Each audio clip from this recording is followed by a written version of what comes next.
Versez 450 g de riz japonais dans de l'eau froide, mélangez à la main, l'égouttez et renouvelez la même opération 4 fois. Une fois que le riz est lavé, l'eau doit être claire. Là, tant qu'elle est trouble, c'est que le riz est mal lavé. Voilà. Versez le riz bien lavé dans un autocuiseur et couvrir avec 450 g d'eau froide. La même quantité, autant de riz que d'eau. Puis cuire pendant 18 minutes.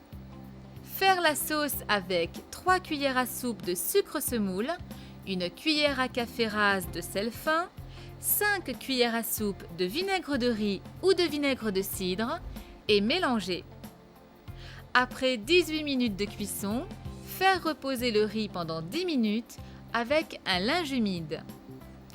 Démouler le riz dans un large récipient et répartir la sauce en mélangeant à l'aide d'une spatule.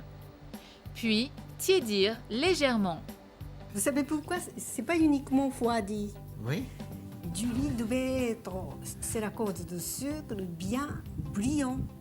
Sinon, c'est pas appétissant. Ah, il faut toujours refroidir le riz un petit peu comme ça, en surface.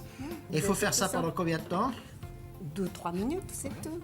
Réservez le riz recouvert d'un linge humide, juste le temps de réunir les différents ingrédients pour composer vos sushis, avec par exemple quelques lamelles de thon rouge, du crabe, quelques crevettes, quelques lamelles d'omelette, d'avocat ou autres bâtonnets de légumes crus.